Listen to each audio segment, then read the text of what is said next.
한국은행이 석 달째 기준금리를 현 수준인 1.75%로 유지했습니다. 미중 무역 분쟁과 미국의 통화정책 기조 등 대외 불확실성이 지속된 가운데 수출 등 국내 경제 지표도 부진한 영향이 작용했습니다. 반도체 출하 감소 속에 자동차와 강판에 대한 수요가 늘면서 지난달 생산과 투자가 석 달 만에 반등했습니다. 하지만 경기 동향 지표는 역대 최장기간 동반 하락했습니다. 어제 만찬에서 탐색전을 마친 도널드 트럼프 미국 대통령과 김정은 북한 국무위원장이 담판에 들어갔습니다. 두 정상은 오전 단독과 확대 회담에 이어 오후엔 합의서에 서명할 예정입니다. 오는 4월부터 소득 하위 20% 기초연금 수급자는 월 최대 30만 원을 받게 됩니다. 정부는 내년부터 기초연금 대상자를 소득 하위 70% 노인까지 단계적으로 확대할 계획입니다. 이상 이 시각 주요 뉴스입니다. 지난달 생산, 소비 투자가 모두 늘어난 것으로 집계됐습니다. 하지만 경기 지표는 거듭 악화하는 모습을 보였는데요. 자세한 내용은 취재기자 연결해 봅니다. 장가희 기자, 최근 계속 부진했던 생산과 투자가 모두 늘어난 것으로 나타났다고요? 네, 그렇습니다. 통계청에 따르면 지난달 전 산업 생산 지수는 지난해 12월보다 0.8% 올랐습니다. 전 산업 생산이 증가한 건 3개월 만입니다. 광공업 생산의 경우 신차 효과에 따른 완성차 수출, 자동차 부품의 국내 수요가 증가하며 늘었고 가전제품, 화장품 판매 호조로 서비스업 생산도 증가했습니다. 지난달 설비 투자 지수는 한 달 전보다 2.2% 상승했는데요. 설비 투자는 지난해 11월과 12월 연속 감소하다 석 달 만에 증가로 돌아섰습니다. 건설 기성은 토목에서 감소했지만 공장, 창고 등 비주거용 건축 공사 실적이 증가하며 2.1% 증가했습니다. 소비의 경우 가정 간편식과 면세점 이용자 증가로 0.2% 올랐습니다. 생산 소비 투자 동향을 보여주는 새 지표가 한꺼번에 상승한 건 지난해 10월에 이어 3개월 만입니다. 그렇군요. 하지만 경기 상황을 반영하는 지표는 여전히 좋지 않다면서요? 네, 그렇습니다. 현재 경기 상황을 보여주는 동행지수 순환변동치는 광공업 생산지수와 비농립업 취업자 수가 감소하며 지난 12월에 비해 0.1포인트 떨어졌습니다. 10개월 연속 하락세입니다. 여기에 앞으로 경기를 예측하는 지표인 선행지수 순환변동치 역시 구인 구직 비율이 줄어들며 0.4포인트 하락했습니다. 지금까지 SBS CNBC 장가입니다. 한국은행이 기준금리를 동결했습니다. 국내 경기 둔화와 대외 경제 불확실성 등을 염두한 결정으로 해석이 되는데요. 취재기자 연결합니다. 엄하은 기자. 네, 엄하은입니다. 네, 올해 두 번째 금통인데 예상대로 기준금리가 동결됐죠? 네, 한국은행은 올해 두 번째 열린 통화정책 방향 결정회의에서 기준금리 동결을 결정했습니다. 이주열 한국은행 총재는 회의를 끝낸 후 현재 1.75%인 기준금리를 유지해 통화정책을 운용키로 했다면서 만장일치로 결정됐다고 밝혔습니다. 한은은 지난해 11월 기준금리를 연 1.50%에서 1.75%로 0.25%포인트 올린 후 동결 기조를 이어가고 있습니다. 한은은 국내외 경제 불확실성과 소비자 물가 오름세 둔화 등을 금리 동결 이유로 꼽았습니다. 이주열 총재는 국제 금융시장은 미중 무역 분쟁, 브렉시트 관련 불확실성 등의 영향을 받을 것이라면서 소비자 물가도 석유류 가격 하락, 농축수산물 가격 상승폭 축소 등으로 오름세가 0%대 후반으로 둔화됐다고 설명했습니다. 네, 엄 기자, 얼마 있으면 미국 연준도 금리를 결정할 텐데 일단은 동결이 유력하다고요? 네, 우리나라와 마찬가지로 미국도 경기 둔화 가능성이 커지고 있습니다.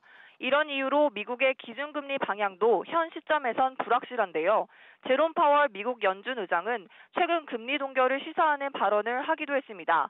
이주열 한국은행 총재는 이와 관련해 앞으로 세계 경제와 국제금융시장은 주요국 통화정책 정상화 속도 등의 영향을 받을 것으로 보인다면서 통화정책의 완화 정도의 추가 조정 여부는 향후 성장과 물가의 흐름을 면밀히 점검하면서 판단해 나갈 것이라고 설명했습니다. 지금까지 SBS CNBC 엄하은입니다.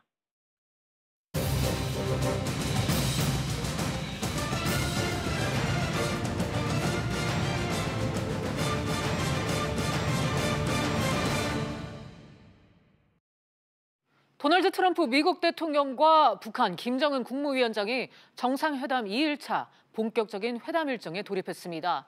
우리 시각으로 오전 11시부터 시작된 대화는 단독 회담에 이어서 조금 전 확대 회담으로 이어졌는데요. 취재기자 연결하겠습니다.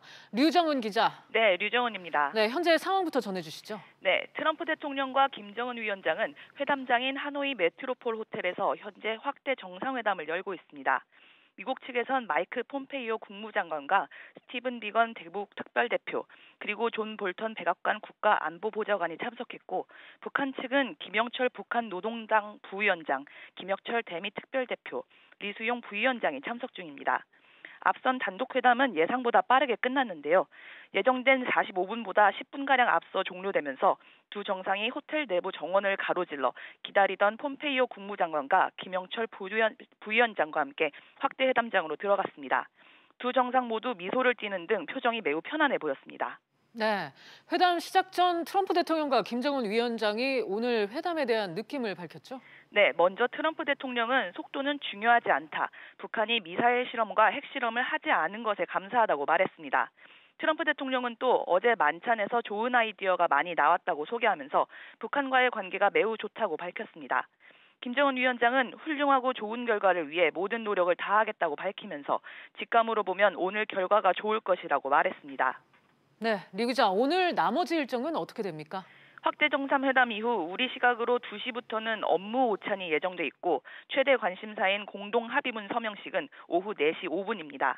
서명식 이후 트럼프 대통령은 곧바로 숙소인 JW 메리어트 호텔로 이동해 기자회견을 진행할 예정인데요.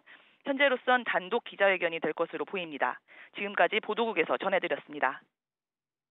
앞서 트럼프 대통령과 김정은 위원장은 어제 친교 만찬에서 탐색전을 펼쳤습니다. 260일 만에 다시 만난 두 정상은 화기애애한 분위기 속에서 친밀감을 드러냈는데요. 취재기자 연결해 자세한 내용 알아보겠습니다. 박연신 기자. 네, 박연신입니다. 네, 만찬 분위기가 좋았다고요? 네, 트럼프 대통령과 김정은 위원장은 어제 1시간 40분간 만찬을 함께하며 오늘 회담에 앞서 분위기 조성에 나섰습니다. 만찬은 예정됐던 시간보다 18분가량 늦어져 밤 10시 50분쯤 마무리됐는데요. 트럼프 대통령과 김정은 위원장은 농담을 주고받는 등 화기애애한 분위기 속에 진행된 것으로 알려졌습니다. 어제 만찬에는 두 정상과 함께 양측 각 2명의 실무진이 배석했는데요. 미국 측은 폼페이오 국무장관과 멀베이니 비서실장 대행이 자리했고, 북한 측은 김영철 노동당 부위원장과 리용호 외무상 등이 참여했습니다. 네, 박 기자, 만찬 곳곳에서 지난 회담과는 다른 분위기를 엿볼 수 있었다는데 어땠습니까? 네, 지난 1차 정상회담 때와는 달리 이번 만찬은 원형 식탁에서 이뤄져 눈길을 끌었습니다. 트럼프 대통령과 김 위원장 간 거리가 머리를 맞대고 밀담을 나눌 수 있을 만큼 매우 가까워 긴장감을 찾아볼 수는 없었던 것으로 알려졌습니다. 메뉴 또한 서류를 고려한 조화로운 분위기가 연출됐는데요. 메인 요리만 4가지가 나왔던 지난 회담과는 달리 이번 회담에서는 소고기 등심구이와 배속김치가 메인 메뉴로 나와 최대한 간소하게 준비됐습니다. 지금까지 보도국에서 전해드렸습니다. 2차 북미 정상회담 이야기 이어가 보도록 하겠습니다. 정대진 아주대 통일연구소 교수 모셨습니다. 교수님 어서 오세요. 안녕하십니까. 네, 어제 얘기부터 먼저 해보겠습니다. 단독 회담 뒤에 만찬이 진행이 됐는데 두 정상이 낙관적인 전망을 내놨어요. 어떻게 보셨습니까? 네, 뭐 이미 큰 틀에서 합의를 다 이룬 것 같습니다. 그리고 양 정상 모두 만족할 만한 지금 보고를 받고 어제 화기애애한 분위기에서 만찬을 마친 것으로 보이고요. 네.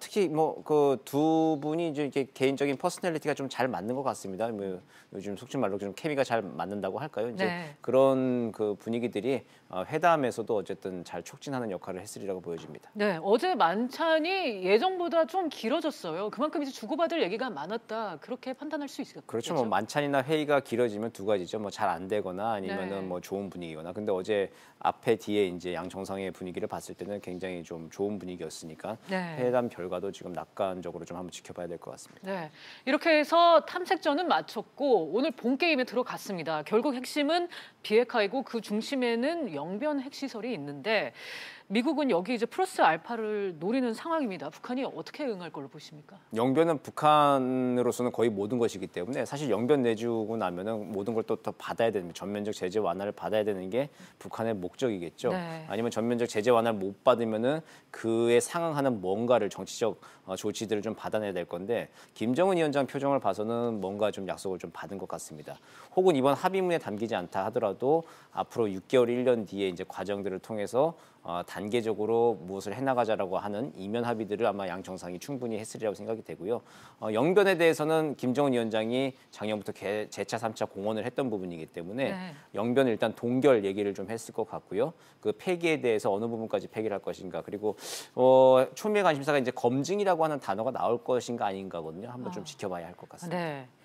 자, 이렇게 해서 검증까지 만약에 이제 미국이 원하는 방향으로 북한이 나오고 또 거기에 이제 상응 조치를 미국이 내놓는다면 이 제재 완화가 돼야 될 텐데 일단 연락사무소, 또 연락관 교환 이런 얘기가 앞서 나왔습니다. 이건 어떤 의미로 해석을 할 수 있을까요? 뭐 미국이 내놓을 수 있는 상응 조치를 정치적 조치, 경제적 조치 나눠 보자면은 이게 연락사무소 개설이나 연락관 교환은 정치적 조치에 좀 해당이 되겠죠. 근데 이게 미국 입장에서는 전 세계에 어쨌든 공간을 운영하고 있는 것이기 때문에 그리고 뭐 북한에 대해서 공세적으로 외교 공세를 펼치는 거에 그게 크게 부담이 없는 게 미국의 입장이죠. 근데 오히려 연락사무소를 받는다라고 하는 게 북한 측이 결단 내리기가 좀 쉽진 않은 문제입니다. 네. 평양에 성적이 날리는 걸 인민들한테 어떻게 설명을 하겠습니까? 적대 국가였는데 이제 그거를 설명하겠다, 받아들이겠다라고 하면 네. 북한으로서도 굉장히 큰 결단을 내리는 것이거든요. 그렇게 되면 북미 관계는 굉장히 급물살을 타고 급진전할 것으로 보입니다. 네. 북한이 지금 사실 가장 시급한 거는 경제 제재 완화 그렇죠. 아니겠습니까? 실제로 어느 정도 수준까지 가능할지 뭐 어떻게 내다보십니까? 제재라고 하는 걸 이제 해제하는 걸 볼 때 이제 제재별로 해제하는 방법, 품목별로 해제하는 방법들이 좀 있겠죠. 그 유엔의 제재가 2006년 이후에 한 10개 정도가 지금 쌓여 있는데 그거를 뭐 어느 제재별로 해제한다. 혹은 품목별로 해서 원유의 수입량을 늘려준다 등등 뭐 이제 그런 식으로 제재별 품목별로 좀 하는 방법이 있을 텐데 그 유엔 안보리 제재는 트럼프 대통령도 못 건드린다 아마 이번에 강경한 입장이었을 겁니다. 나도 유엔 안보리 가면 5분의 1밖에 안 된다 그런 입장으로 버텼을 것이고요. 대북 제재 미국의 독자적인 대북 제재에서 어느 정도 선까지 풀어줄 것인가. 그러니까 한반도의 민주주의와 평화 통일에 기여를 한다면은 대북 제재를 완화할 수 있다는 게 미국 대북 제재 강화 법안에 있거든요. 그렇기 때문에 남북한 경협과 교류 부분이 한반도의 평화 통일을 촉진한다라고 하는 그런 명분으로 아마 이번에 상응 조치로 내놓지 않을까 생각이 됩니다. 네. 한국 입장에서 보면은 개성공단이나 금강산 관광재개 여부 또 이를 넘어서 남북 경협이 중요할 텐데요. 네. 이 부분은 어떻게 보십니까? 좀 기술적으로는 금강산 관광이 일단은 시작하기가 가장 용이하죠. 여러 가지 관광이라고 하는 게 어쨌든 유엔 제재도 품목에 지금 그 아이템에 들어가 있지 않기 때문에 관광이 좀 용이한데 다만 이제 북한과의 합작 문제 그리고 이제 대량의 현금이 북한으로 흘러가 들어가는 문제만 기술적으로 이제 해결이 된다면 금강산 관광 같은 경우는 조속히 좀 재개가 될 수 있을 것이라 보이고요.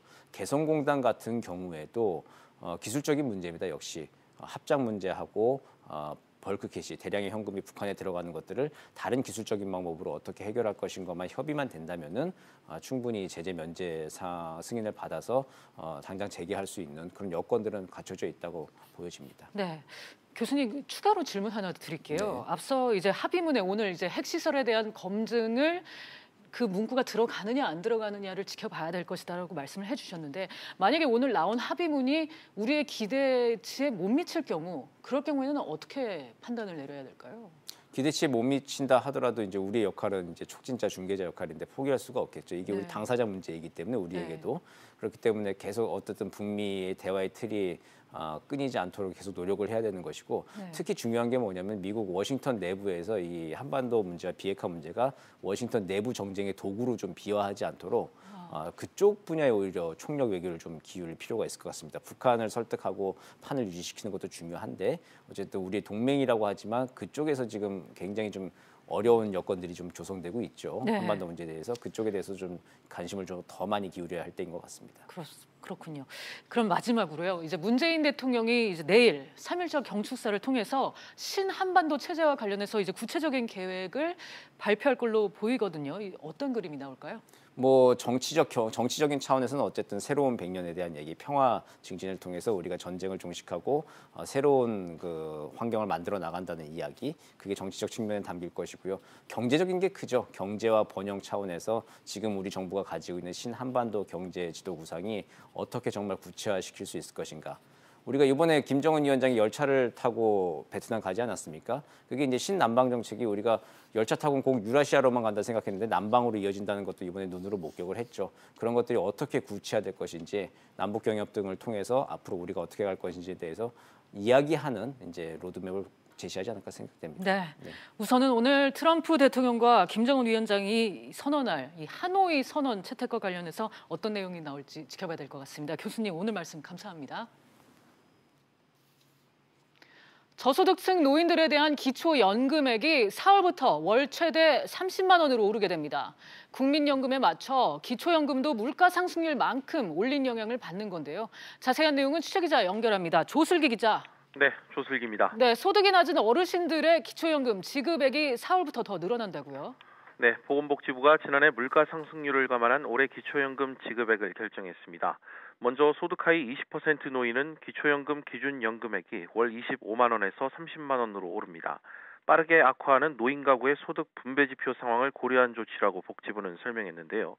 이에 따라 근로소득 등 각종 소득과 재산을 공제하고 남은 소득 인정액이 독거노인의 경우 월 5만 원 이하, 또 부부인 경우 월 8만 원 이하면 4월부터 월 최대 30만 원의 기초연금을 앞당겨 주기로 했습니다. 나머지 일반 기초연금 수급자는 월 25만 3,750원으로 3,750원 오르는데요. 복지부는 지난해 소비자 물가 상승률과 전체 가입자의 소득 수준 등을 고려해 이같이 결정했다고 밝혔습니다. 네, 기초연금 지급 범위도 지금보다 확대할 계획이라고요? 네, 최대 30만 원까지 지원되는 기초연금 혜택 범위가 더 넓어질 전망입니다. 기존 소득 하위 20% 노인에서 2020년까지 소득 하위 40%, 이어 2021년에는 70% 이내로 확대해 나갈 계획인데요. 5만 원을 추가로 받는 노인과 그렇지 않은 노인 간 소득 격차를 점차적으로 줄여나가기 위해서입니다. 기초연금은 신청주의에 근거해서 대상자가 반드시 신청을 해야만 받을 수 있는데요. 올해 만 65세가 되는 어르신들은 생일 한 달 전부터 관할 동주민센터나 국민연금공단 지사에서 신청할 수 있습니다. 지금까지 보도국에서 전해드렸습니다. 지난해 국민연금 연수익률은 마이너스 0.92%를 기록했다고 국민연금공단이 밝혔습니다. 자산별론 국내 주식에서 약 마이너스 16%, 해외 주식에서 마이너스 6%의 손실을 기록했는데 국민연금공단은 연초부터 지속된 글로벌 금융시장 약세가 전체 수익률에 부정적인 영향을 끼쳤다고 분석했습니다. 현대차가 곧 대대적인 조직 혁신에 나설 걸로 예상됩니다. 취재기자 연결해서 자세한 내용 알아보겠습니다. 서주연 기자. 네, 서주연입니다. 네, 다양한 조직 혁신이 이루어진다고 했는데 직급 간소화가 추진된다고요? 네, 그렇습니다. 업계에 따르면 현대차는 일반 사무직 직급을 간소화하는 방안을 마련하고 있는데요. 임원 아래 서열화된 직제를 단일화하거나 단계를 줄이는 개편안입니다. 현대차는 직제 개편을 포괄적으로 검토하고 있으며 여론을 수렴하는 단계라고 밝혔습니다. 네, 이 밖에 일하는 문화도 확 바꿀 계획으로 알려졌죠? 네, 이 직제 개편과 함께 자율좌석제와 복장 자율화, 자율 출퇴근제 등을 도입하는데요. 부서 경계를 허물고 협업하는 자율좌석제는 기아자동차 일부 부서에서 최근 시범 운용했고 앞으로 확대를 검토하고 있습니다. 또 선택적 근로시간제와 자율 출퇴근제는 물론 다음 달부터는 완전 자율 복장제를 실시하기로 했습니다. 네, 또 현대차가 미래 기술에도 45조 원이라는 과감한 투자를 계획하고 있다고요? 네, 그렇습니다. 현대자동차가 올해부터 2023년까지 앞으로 5년간 연구개발과 경상투자 등에 약 30조 6천억 원, 모빌리티와 자율주행 등 미래 기술에 약 14조 7천억 원 등 모두 45조 3천억 원을 투자한다고 밝혔는데요. 연평균 투자액은 9조 원가량으로 과거 5년간 약 5조 7천억 원인 것을 감안하면 58% 이상 늘어난 금액입니다. 글로벌 자동차 수요를 이끌고 있는 SUV와 고급차 시장에 대한 대응력을 한 단계 업그레이드해서 점유율과 수익성을 모두 잡겠다는 전략입니다. 현대차가 정의선 부회장 대표이사 취임을 전후로 안팎으로 대대적인 변화를 시도하고 있습니다. 지금까지 SBS CNBC 서주연입니다. 중국 제조업 활력을 나타내는 경제지표, 제조업 구매 관리자 지수가 3개월 연속 위축되면서 3년 만에 최저 수준으로 떨어졌습니다. 중국 국가통계국에 따르면 2월 지수는 49.2로 2016년 2월 이후 가장 낮은 수준을 기록했는데 미중 무역 전쟁의 충격파 속에서 중국 경기가 둔화하고 있기 때문인 것으로 풀이됩니다. 정부가 원활한 재정집행 지원을 위해 다음 달 10조 원 규모의 재정증권을 발행할 예정입니다. 재정증권은 국고금 출납 과정에서 생기는 일시적 부족 자금을 충당하기 위해 발행하는 단기 유가 증권으로 재정증권이 발행되면 다음 달 기준 재정증권 발행 잔액은 총 16조 원을 기록하게 됩니다. 통상교섭본부장에 유명희 산업통상자원부 통상교섭실장이 승진 임명됐습니다.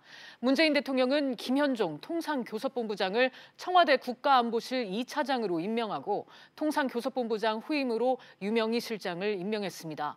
유신임 본부장은 외교부 통상교섭본부를 거쳐 산업부에서 자유무역협정교섭관과 통상정책국장 등을 역임했습니다.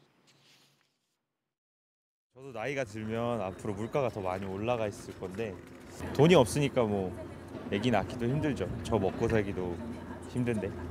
근데 저 같아도 아기 낳아서 키우기가 좀 힘들 것 같아요. 딩크를 선호하는 부부들도 많고 그다음에 아이를 한 명 양육하는 그 비용이 계속 높아지다 보니까 그런 이유에서 사회 분위기가 좀 아이를 안 낳는 추세로 가고 있는 것 같습니다. 가족과의 가치보다 자기 발전 이런 걸 많이 해야 된다는 교육을 받아서인지 20대 때 지금 30대, 40대 엄마가 돼서는 가족의 행복보다는 본인의 가치를 더 추구하는 쪽이 돼가지고 아이를 많이 안 낳는 것 같아요. 지난해 합계 출산율이 사상 처음으로 1명 이하로 떨어졌습니다. 출산 장려를 위해 쏟아부은 돈만 120조 원이 넘는데 이렇다 보니 저출산 대책이 겉도는 게 아니냐는 지적이 나옵니다. 출산 장려를 위해 민간 아파트 청약 시 다자녀 가구에게 우선 공급하는 제도가 그러한데 현실과는 다소 동떨어져 있다는 지적입니다. 정인아 기자가 보도합니다. 세 자녀의 아버지인 김모 씨. 서울에서 다자녀 특별 공급을 노리고 있는데 막상 청약에는 주저합니다. 넣기만 하면 당첨이지만 청약을 하지 않는 이유는 나오는 평형이 너무 작기 때문입니다. 사실 저 6명에 살고 있어요. 최소 40평 이상은 돼야 될 것 같아요. 전용 면적 84, 그 이상은 되어야 그래도 조금 살 수 있지 않을까. 지난달 서울에서 분양한 한 아파트입니다. 다자녀 가구 특별 공급에 배정된 가구는 36가구인데 전용 59제곱미터, 74제곱미터가 26가구에 달했습니다.